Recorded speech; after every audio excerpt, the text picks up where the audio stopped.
Can you fix this?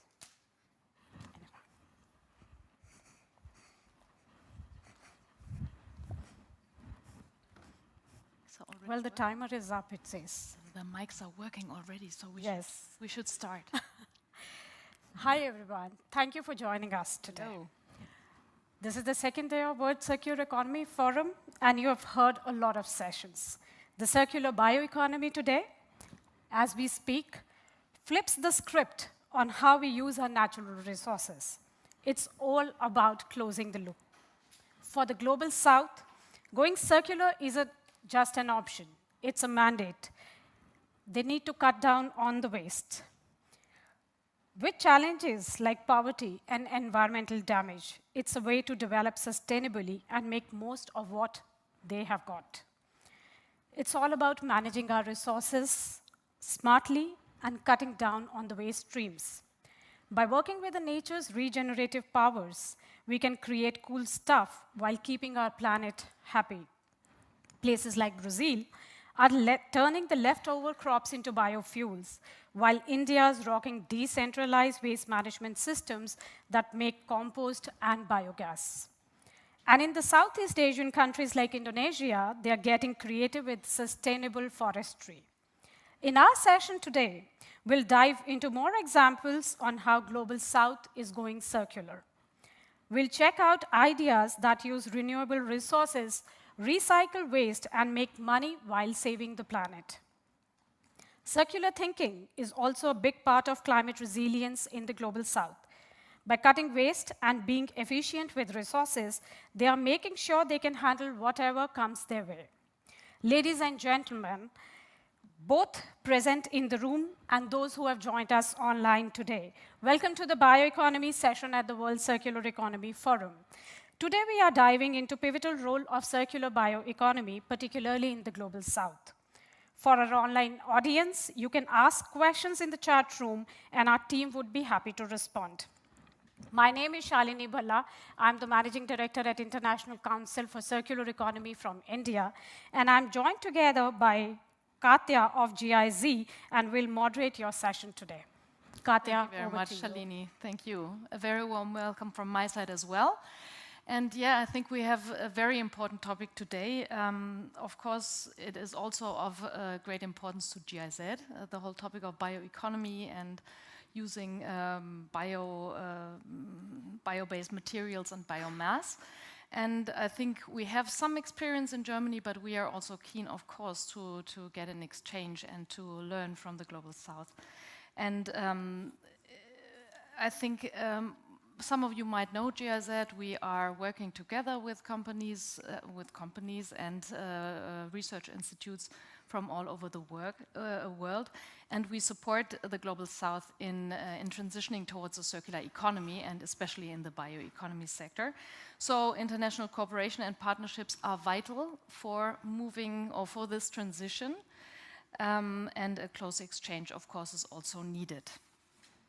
So we are today taking a deep dive into various solutions that we have from all across the world.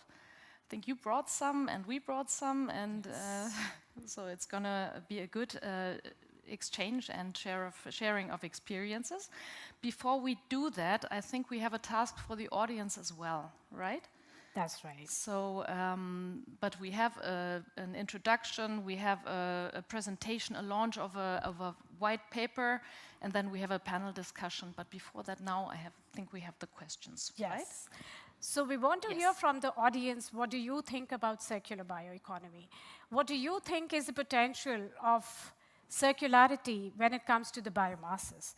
To help us out, could you please grab your phone, open the WCEF app, and go to this session room. You will see 2 questions popping up on the screen, and you've got almost 3 minutes to answer the question. There you go. I guess you have all uploaded or downloaded the app already? Yes. And we are keen to, okay.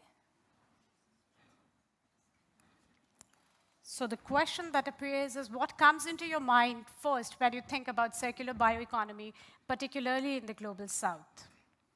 So we can see the first results here already. It's a close race between primary circular bioeconomy and both primarily now the both to equal parts. Still awaited. Can you decide, please? Otherwise, it gets difficult for me. But I think it gives us a little bit of a picture. Yeah. Okay. Keeps changing. We give you some more seconds to decide. Okay. So I was asked yesterday by a colleague, so what's the difference between bioeconomy and nature-based solutions? And that's a tough one, of course. We can see it here. Because sometimes it's just the wording that is a little bit different. So I think nature-based solutions, that's the one that comes to our minds at first. Protein production and composting and fertilizer production is also great. I think that also thought. shows that governments are looking at nature-based solution, and a lot of work is being done in that area. Okay, so should we go to the next question? Sure. Yeah. The next question, please. Which topics interest you the most at this year's WCEF? So we have the results. Both. We are prepared for that, I guess, right? Great.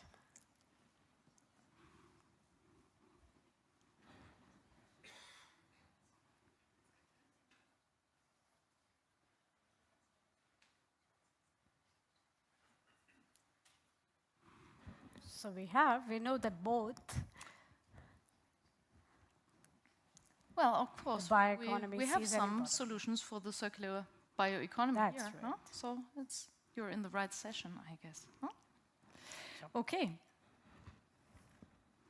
Thank you so much. That helps us to know how we need to shape up with the next discussions at the WCF 2025. Yeah, and let's see whether you get some surprises during the session or whether you get confirmed in what you thought, what you expected. So should we sit down actually now? Sure. Or should we keep standing? Maybe sit down. Yeah, okay. So Shalini, as a managing director of the ICCE, which is, I have to read it out, I'm sorry, International Council for Circular Economy. Yeah. And we said, okay, all this wording on circular economy, I think we have 50 times circular economy in our scripts, and you might have heard it more often. So you have observed developments of the circular economy and bio-based approaches in India for the last years, even decades. You have observed them. And what was the most surprising development you saw in the development of the sector? How has it changed? You want me to speak on behalf of India, or you want me to speak on behalf of the world? Of India. Of India. Okay. So when I work with the International Council for Circular Economy in India, and what we realize is that the approach that's taken in India by the government of India is more holistic when it comes to the waste management. A lot of focus has been given on the wet waste management, the biomasses, and the bio-waste. Indian government is very proactive. We generate a lot of waste. We are 1.4 billion people. And the kind of waste that we generate is humongous. It is 62 million tons of municipal solid waste that's generated per year in India, about which 50% is the organic waste. Now, in this country where the population is on increase, the waste is on increase, and the figures say that it's going to double by 2030. It is important that India looks at an integrated waste management approach, and that's what the government of India is looking at. Ministry of New and Renewable Energy has a focus on the biogas, and they launched a biogas program. This program has an objective to replace the fossil fuel in cooking by clean cooking oil. And so we are focusing not only on reducing the greenhouse gas emissions, but looking at improved sanitation, women empowerment, and creating rural empowerment through these programs. In the fuel sector, Government of India has set a target of 20% blended ethanol in the petrol by 2026. And so there is a whole roadmap that talks about it. So ethanol blending in India by 2025, and then the targets that the Government of India has set. We are expected to replace almost 1,000 crore liters of fossil fuel by 2026 by just introducing E20 fuel. The establishment of the Global Biofuel Alliance is another very important step that the Government of India took, and this was done at the G20 presidency in 2022 when India had that, and it aims to address the major challenges and realize the potential of biofuels once again. Beyond this, India is promoting material innovation largely. So biomaterials is a very important focus again. From coconut waste in the Kerala to the foliage waste in the northern states, everything is being used in one or the other way. The sari that I'm wearing today is made from banana fiber. So you can understand the kind of material innovation and the focus that government has. And there is a tremendous opportunity in this sector when we talk about especially India. Okay, thank you very much for that. And what chances do you see for circular economy or circular bioeconomy in the future? I mean, you just touched upon the future and the large opportunity, but is there any specific field you see? Oh yes, certainly. As we are looking at circularity, the waste sector and particularly the biomaterials is a very, very important component. Indian agricultural practices have always been inclined towards more natural, unless the fertilizers came in and they were replaced by that. So compost from the waste, the bio-waste is something that India is looking at. There is a huge target. The rich biodiversity that India has. Also, the northeastern countries that have huge biodiversity is one of the approach that the government is looking at prioritizing. We are ambitious on our renewable energy targets as well. So we are replacing, and India has a target of 450 gigawatts of renewable energy by 2030. That is putting us on a trajectory of decarbonization while we look at sustainable growth and the need of the population that is increasing and the aspirations of people from the developing countries. The most important thing is as we grow, we need to understand that people have aspirations. They would like to live better lifestyle, and that's true for every single emerging economy that we are going to talk about and focus today. And while we focus on providing these people the basic necessities, it is important that we grow sustainably, and that's exactly what the Government of India is looking at. So I would say there is a huge potential, there is a huge opportunity that lies in this sector that we all can contribute to. Thank you for that. Thank you, Katya. Yeah, I think this Katya, when I talk about India, it brings me to the fact that GIZ is working a lot on the biomaterials and the bio-waste sector. Would you like to shed some light on what GIZ is doing under the Prevent Waste Alliance? Just quickly, I was just about to say that's not only the case for India, it's also true for many other countries. Yes. From the global south and the global north. I think we all need to change our patterns. But yeah, thanks for the question. The Prevent Waste Alliance is a multi-stakeholder organization. The secretariat is by the GIZ, but it has 500 members from private sector, research institutes, and also public sector on behalf of the German government. And then we have working groups, and there's one specialized working group on organic waste or circular economy in organic sector. So Piotr, he will be on the panel later. He will be presenting, you are very active in our working group on organics, and I'm looking forward to your contribution then. So this is a very important platform to exchange ideas, to develop new concepts together, and to bring together innovation and technology with peer learning,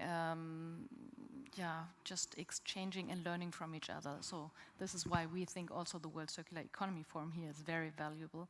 Wonderful. And why we have more than 21 countries represented here from our partners. Yeah. That's great. I'm sure a lot of people sitting in the audience are members of Prevent Waste Alliance and know about the matchmaking sessions that they do from time to time. Okay, thank you, Katya, for that. Yeah. That's Okay. helpful. So I think we are at the next stage, and we can move up again. We can get up again because we have a presenter, Anjali. Please welcome on stage. I think either we were talking about whether to jump on the stage or to take the steps, but you can do either way. Come. Okay. So welcome. You will be presenting your white paper. You are from the Sustainable Center for Study of Science, Technology and Policy, is that right? Yes, absolutely. Yeah, more or less, okay. Yes. And you will be presenting your new study, your newly released white paper. And you're an economist by trade, Yes. like myself. Yeah. And you're a seasoned sustainability expert. I Yes. guess you have been working in the field also for the last 15 years. 15 years, okay, Yes. wow, that's a lot.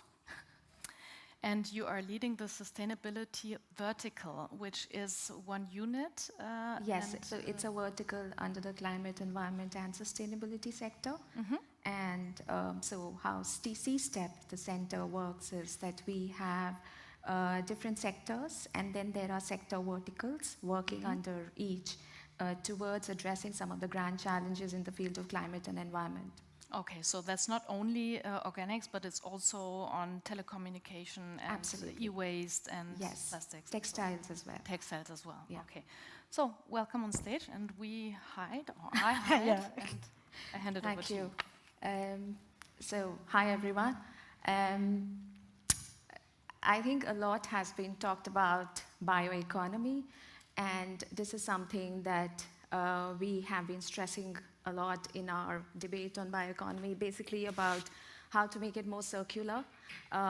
So when we talk about bioeconomy, am I audible? So, yes, great. So when we talk about bioeconomy, it is essentially biomaterials. Whatever is produced naturally, we have to regenerate it and make it circular. We cannot exploit it. And so my presentation is essentially coming out of a white paper that we did jointly with Shalini from ICC. And what I would be presenting in the next 5 to 7 minutes is of key findings of the white paper. And as I'm talking, this white paper is there in the chat box, and you can actually look at the digital version, go through it. So essentially when we say that, okay, we have to make circular, where should we draw the line? What should we be doing in the circular bioeconomy space? What we should be looking at is that we shouldn't get into, and essentially that is what the world is actually reaching to, and what we talk about Global South, more so, it is the red zone. We are essentially in that zone at the moment, and we should ensure that we don't overshoot the boundaries of that red zone. We have to remain in a regenerative circular space, which is essentially the sea green color that you look in the middle. This diagram has been adapted from Kate Raworth's donut diagram, and what we have tried to show here is that when we talk about circular bioeconomy, it is all about not overshooting the boundaries, and at the same time ensuring that we are able to ensure sustainable livelihoods, we are able to ensure social as well as economic welfare. Looking at this side of the diagram, so what is essentially being circular? Circular doesn't mean that it all lies at the stage of waste management or the end use. It has to be started from upstream as well as downstream. That is, from the primary production to the end use stage actually starts from being circular bioeconomy. And looking at some of the primary production products, so when we talk about Global South, farming, agriculture, that is a mainstay in a lot of Global South countries, including India. In India, nearly 60% of the population. Our population is dependent on agriculture for primary livelihoods, including informal as well as formal. So when we talk about forestry, we talk about biogas, biomass. Essentially, it lies between primary, secondary, and closing the loop processes. These are the three essential processes where circularity comes into the picture. And we have to ensure that when we move from the secondary production to the closing the loop processes, we are able to redesign and repurpose the products at this stage itself. And then comes the basically, essentially, me moving to the final products, which means we talk about biofuels, biomass, and it is quite interesting to know that India has actually initiated a global biofuel alliance. So, which means that we are seriously looking at circularity in a serious sense when it comes to decarbonization. So I think a lot has been talked about previously, so I would not go into the details of this, but what we are looking at here is what is happening worldwide today.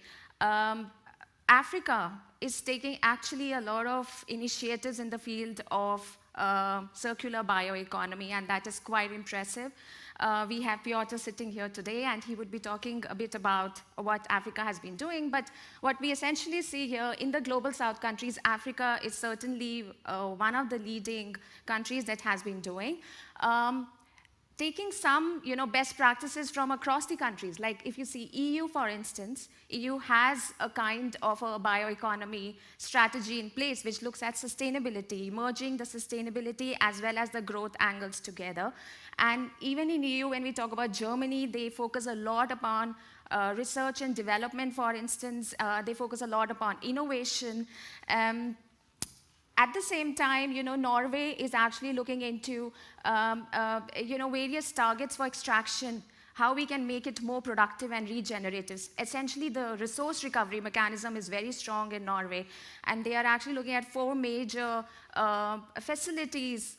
If you look at more in terms of construction, more in terms of, reproduction of biogas, biomass. So essentially, there, Norway plays a very important role. East Africa, per se, have been doing a lot in this space, and since times immemorial, they have been focusing on agriculture, they have been focusing on energy, and using some of these sectors, looking at how bioresources can be generated from them. But having said that, India is actually at a threshold where we are now working a lot, and Shalini did speak about the initiatives that India has been taking.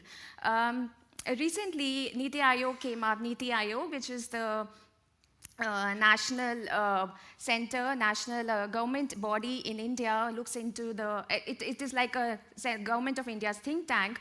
They actually came up with a bioeconomy paper which said that bioeconomy's potential has been rising, and it essentially expected to exceed nearly 200 million by 2030. So, which means we are at a level where we can actually regenerate, reproduce, and even make it more circular driven and inclusive for the population. Getting into, I will not get into the details of the opportunities that lie in the global south space. It is all there. But I would say one thing, that in the global south hemisphere, we look at agriculture as the mainstay. So when we talk about agro waste, when we talk about forestry, when we talk about crops like bamboo and hemp, they play a very important role. And how could they be utilized and repurposed is actually when we talk about circular bioeconomy.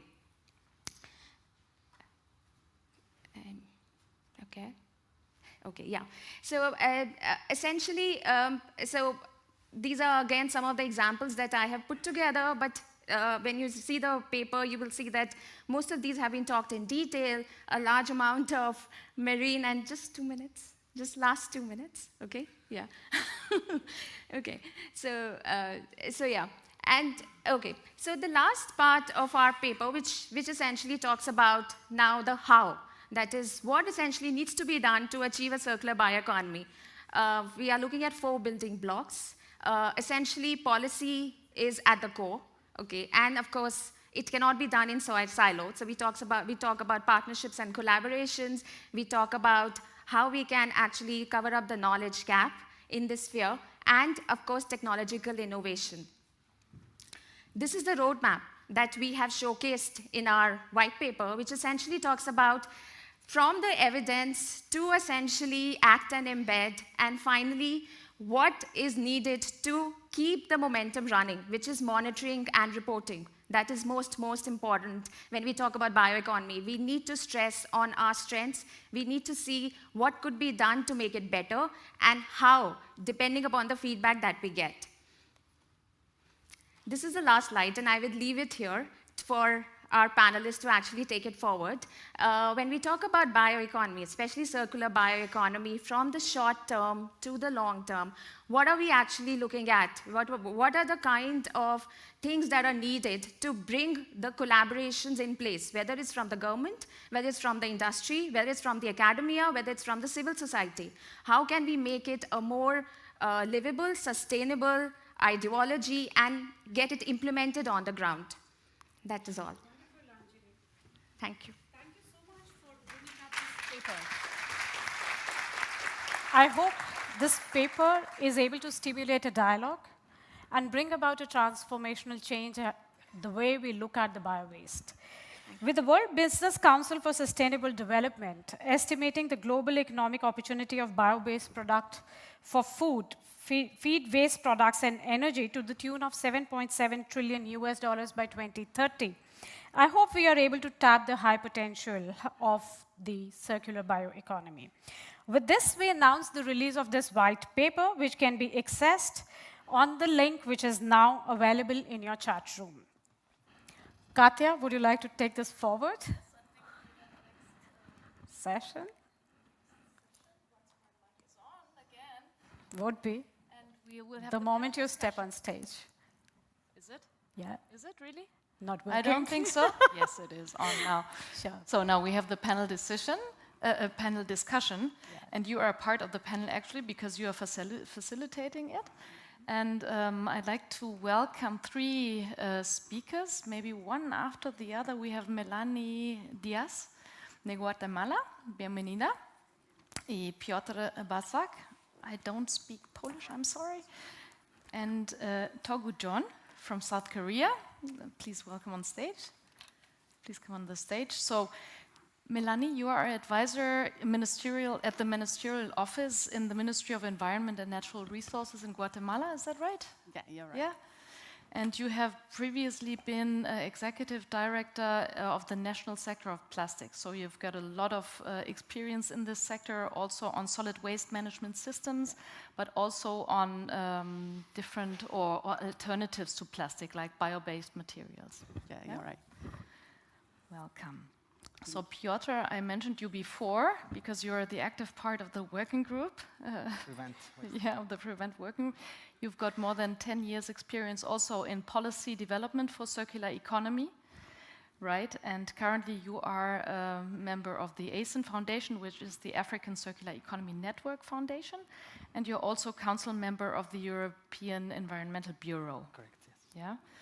And I think you might say some words on your current work at ASEAN once you're on the panel, Sure. if you want to. With pleasure. And then we have Togu John from Korea. As I said before, you were giving me a little bit of ease when you said I can also call you DJ, because I tried to figure out how to pronounce your name. I'm sorry for that. So DJ is a distinguished leader in the field of green economic development from South Korea and with a focus on circular economy.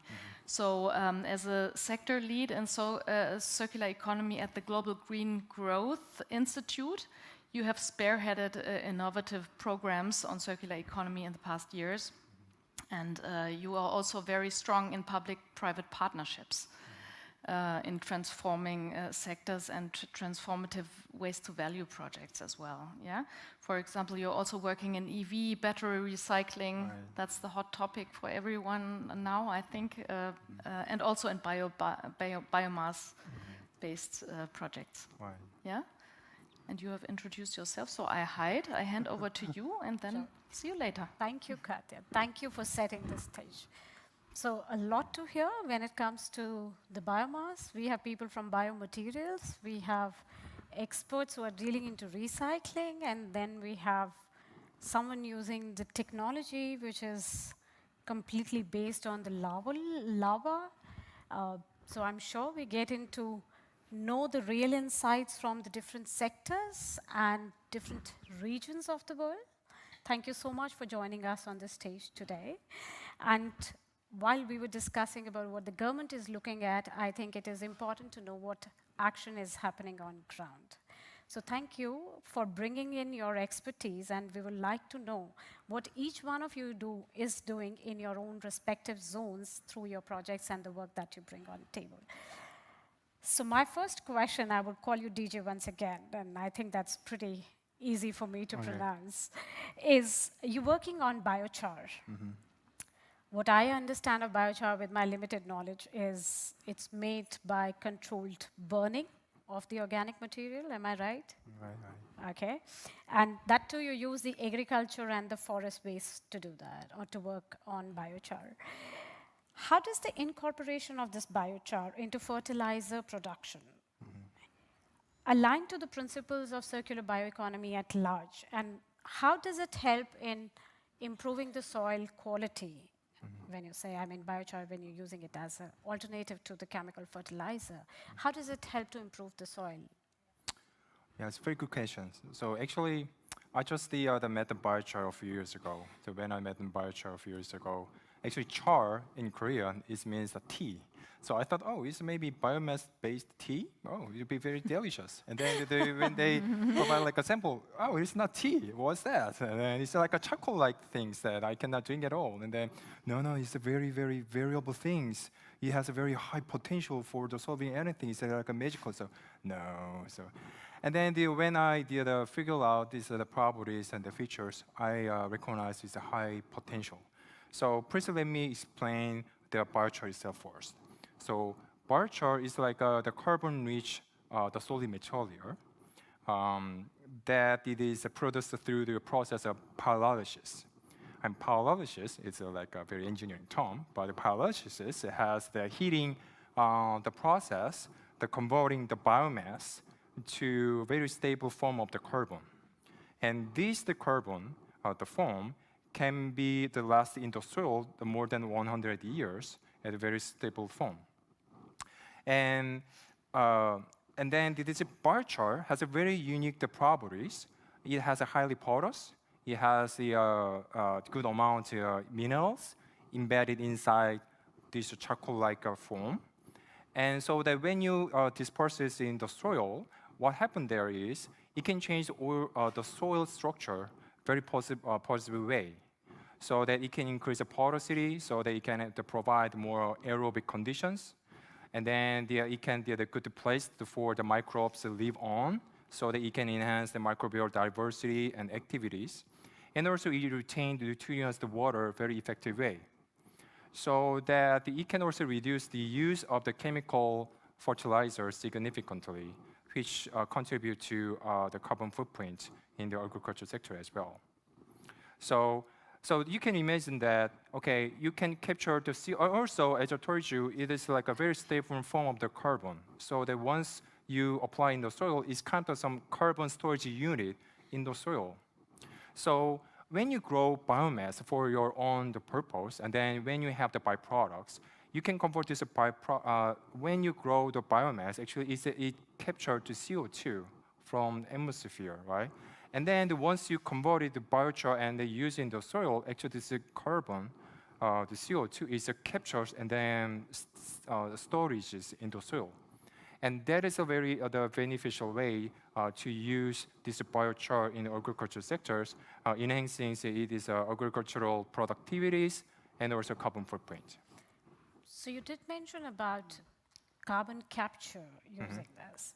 And I understand the carbon credit market largely in the emerging economies are voluntary at the moment. But how does this technology help in kind of monetizing the benefits of the biochar that you're using, the technology that you're using? Yeah. So actually, so it has a very good functions to capture the carbon. And then almost 2019, IPCC approved its performance to capture the carbon and then the saving in the soil very stably. So that based on that, the confirmation of the IPCC, voluntary carbon market become very emerging.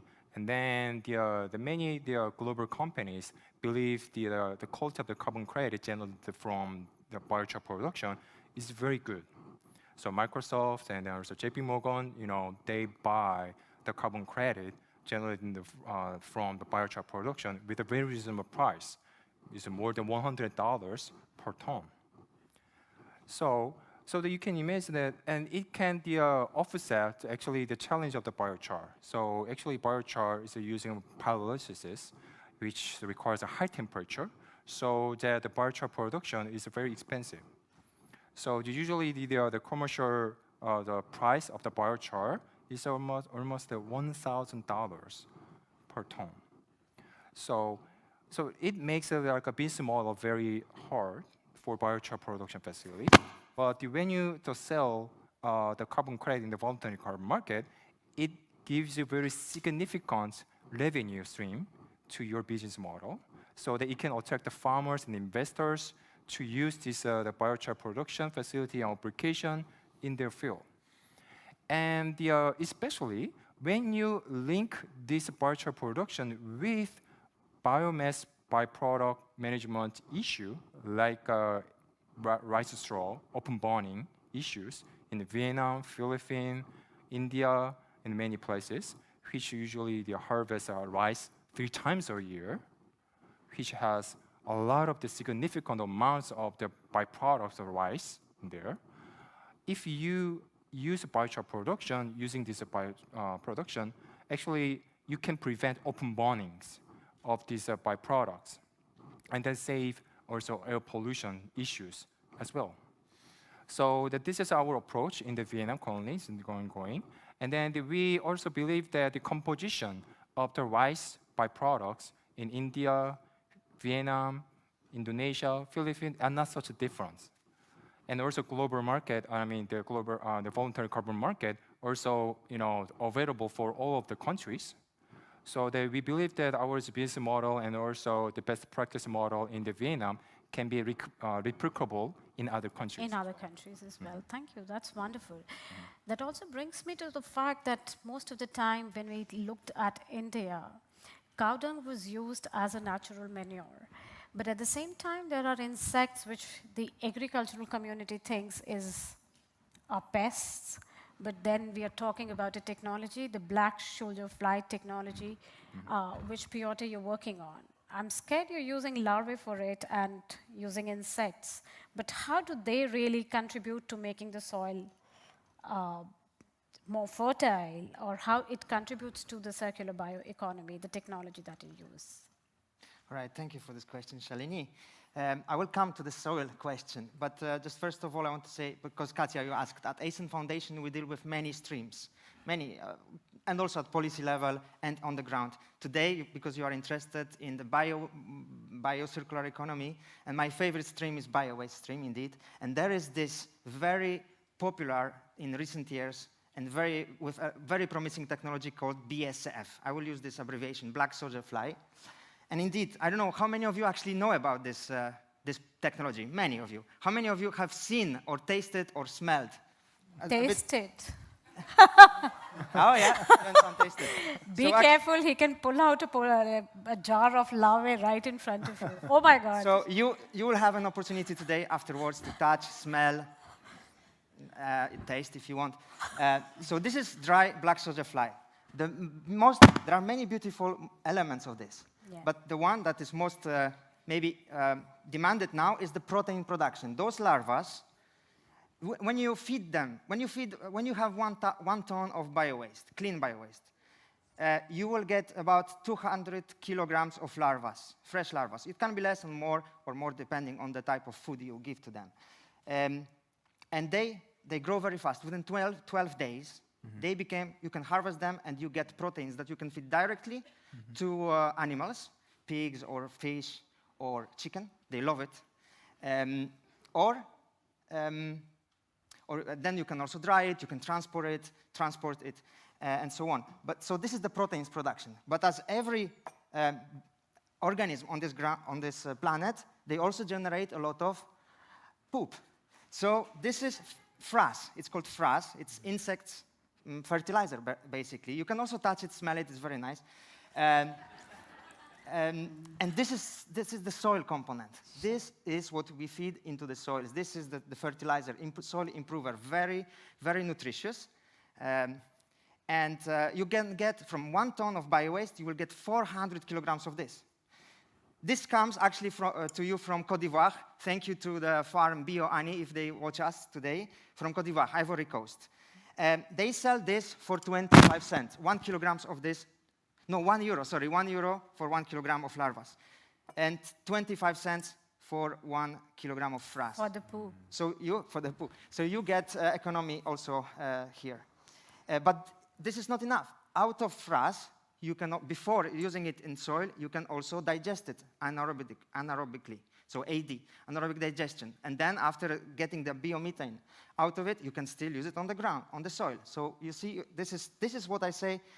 It's really, using waste in the circular economy, in the biosphere. So perfect example, which is becoming more and more popular in Africa. And I also wanted to just highlight that all of this, our project that we do in Côte d'Ivoire, as you heard, in Uganda and Ethiopia, is thanks to the collaboration within Prevent Waste Alliance.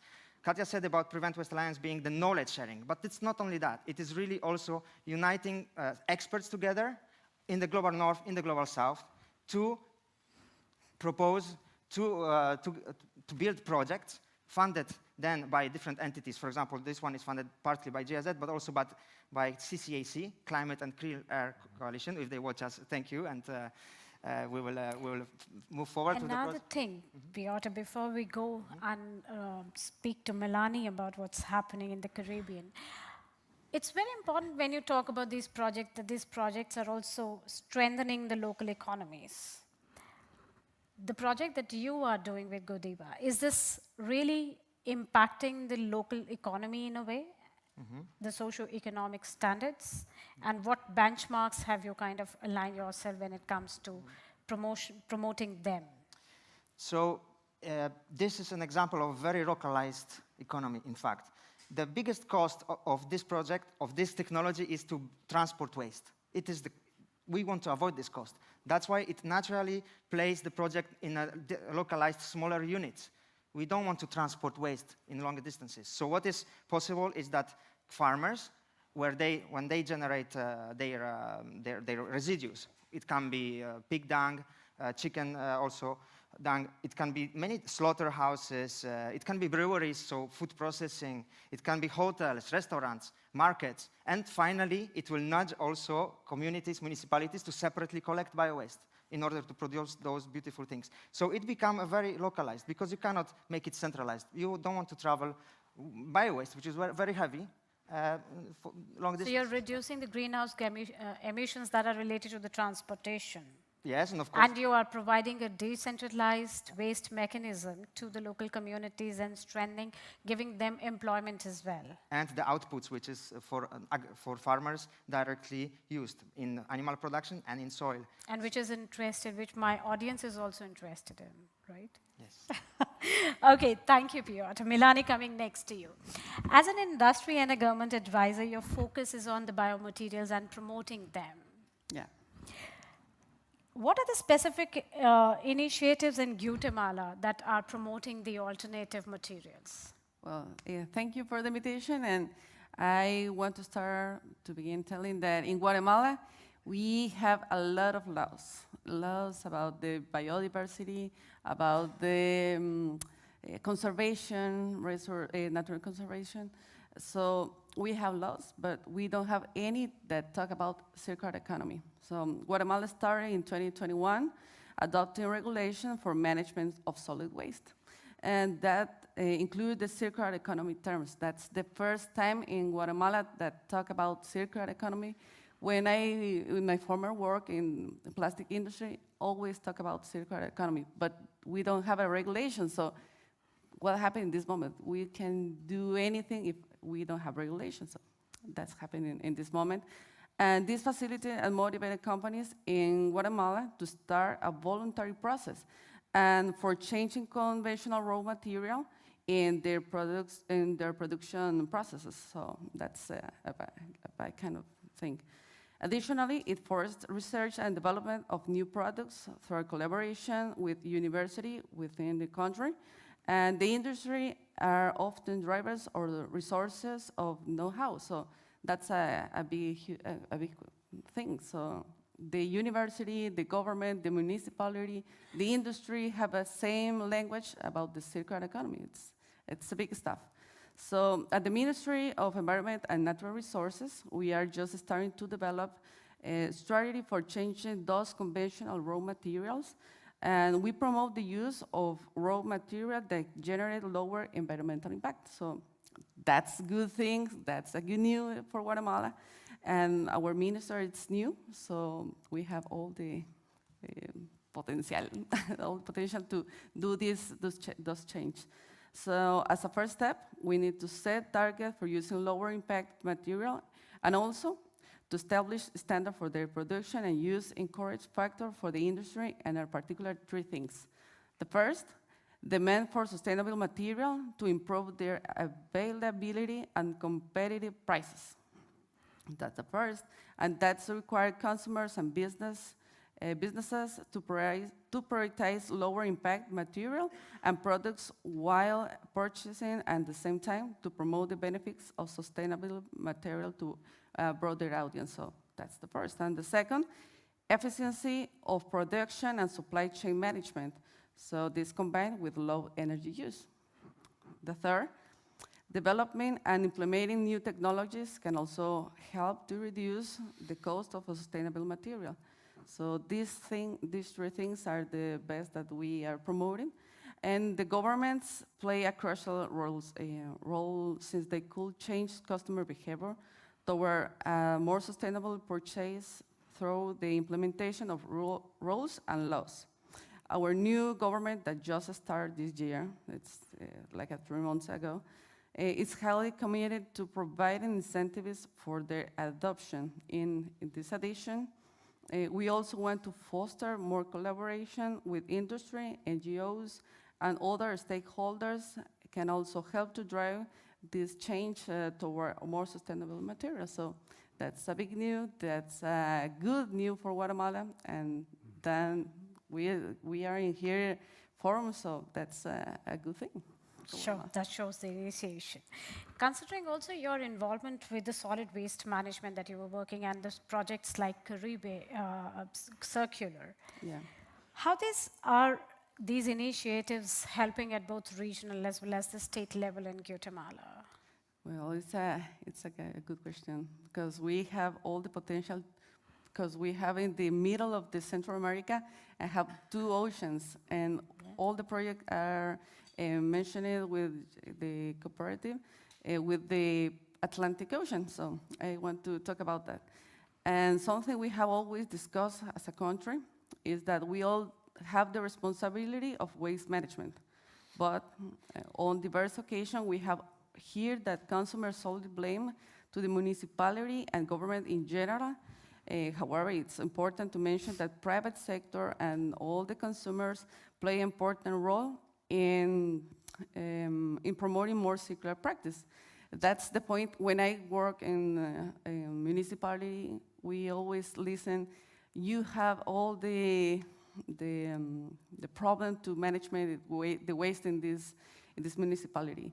And we always say, yeah, we have the responsibility, but you, like a consumer, you too have this responsibility. The industry have responsibility, the government have responsibility. So it's like we always have the responsibility. It's the same responsibility, but we need to have responsibility of anybody in this moment. So firstly, it's imperative that consumers sort their waste adequately, and on the other hand, producers provide packages that are fully recycling, and that if not, it's recycling. most facility to means for it to happen. So also the role of government is to create policies and regulation that hold everyone in the value chain and municipally responsible to waste management and the exclusion. So we, like a government, we have the responsibility, the municipality have the responsibility, and we want to translate or to have this transition to the industry and the consumers that they really know they have responsibility, but always say, no, it's not my fault. I pay for the, you please take my trash and do whatever you want, but in this moment, we really need to have this conversation with the whole population in Guatemala. So in light of above, we have created any interesting synergy with the regional initiative, such as Caribbean Circular or Caribbean Circular, in which, for example, we have cooperated for Coalition of the Motagua River. This is the project that aims to coordinate joint activities with the private sector and civil society to run cleanup. We have different campaigns of the highly polluted river, and more important, is the big stuff, is to prevent the waste entering in the river. So another example is the implementation of a pilot project that we have in Puerto Barrios. It's like Atlantic Ocean, which includes some activities focused on establishing a mobile learning laboratory for product design. And with the academic sector, we have a big conversation, we have a big alliance, so that's kind of big stuff. Initiative to prevent generation of plastic waste, replacing conventional plastic with biodegradable alternatives and other type of package. And the Regional Committee of Central America, CCID-SICA, works in 8 country development solutions that impulse the circular economy. So among other activities, this collaboration includes the development of research focus of the potential biobase. These solutions to replace conventional plastic in different sectors with Dominican Republic. So it's other country, but it's the same benefits to the environment. And managing solid waste at municipal level with a committee that was formed by more than 20 institutions are located in Caribbean, has a strong technical capacity of all involved actors, and I have a good example. We have promoted the bioeconomy through composting and reducing single-use plastic bottle using a national biotechnology, and this name of this project is Ecofiltro. Ecofiltro in Guatemala, it's a product that invention, it's a big invention for me, because in all the communities, you have water. If you take out the river and you put in the Ecofiltro, you have a good quality of water. You can take this water and you don't have any problem with your health. So this water with natural materials such as clay, sawdust, and colloidal silver. So we have all the invention. We are promoting with the corporation, German corporation, so we are glad to this corporation. Well, that's wonderful. That's really nice to see what the policymakers are doing to make a change and how to kind of preserve our natural biodiversity. Yeah. Thank you so much, Malani. Well, that was wonderful. We learned something about the biochar and how it's contributing to the carbon credit market and how it could be really economical. We also learned how it helps in mitigating the climate change. We learned about the new technology thanks to Piotr that supports the local economies and the role of policymakers in adoption of sustainability at large. Thank you so much for joining us today here and sharing your experiences. Thank you so much.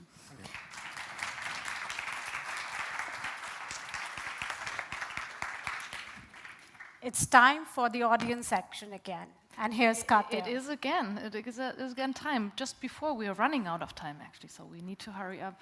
So I think that it has been very obvious now that bioeconomy is not a possible future, but it is a necessary future, or that all your options are very good or solutions. And I think the scaling of those solutions is now our task, and really to see them happen everywhere. So we need your help as you said. And I think, do we get the questions here? We have 3 minutes for 2 questions, I think. Are you aware of viable circular bioeconomy business models in your country that go beyond composting? And the second question is, what is your current perception of the role of circular bioeconomy in the international context? So it's a little bit tricky, those questions. So circular bioeconomy is considered as important or equally important as reducing packaging waste and resource extraction. That would be answer 1. And answer 2 would be circular bioeconomy receives little consideration. And the third one would be is not considered at all. So I hope to not see too many A3 answers here, but let's see. So I think we answer the first question. Can we go back to the first question so that people know? Do you have all your apps? Yeah? Okay. So yes or no? Please, go ahead.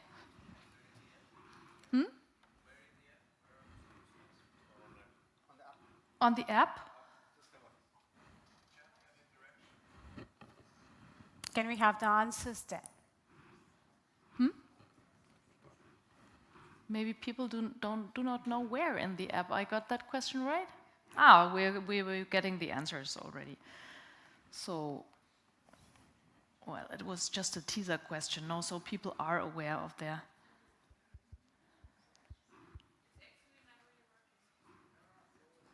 Open the app, go to the live stream. Okay. You need to Please come again. The second question, okay. Okay, how's that? So this is the answer to the first question. We got some answers here, so the majority of you is aware. That's good. And now you should be aware after the presentation and after the panel anyhow. So thanks for that. Then we might change to the second question. Is that They are on the second. technically possible? Yeah. What is the current perception? So very good or so la la. And the third one is it's not considered at all. So little consideration, right? Receives Yeah, little consideration in the current international discussions. Wonderful. Thank you so much. Okay. Thank you for that. So we come to the end now, and I think it's We are time- just in time. Yeah, we're just in time.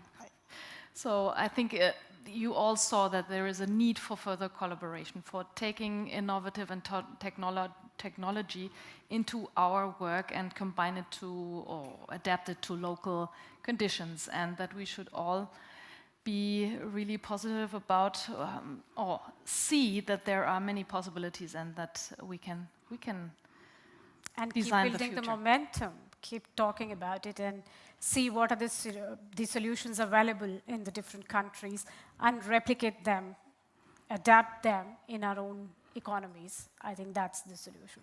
Thank you so much for joining us today, and we look forward to meeting you the next year. Thank you. Thank you.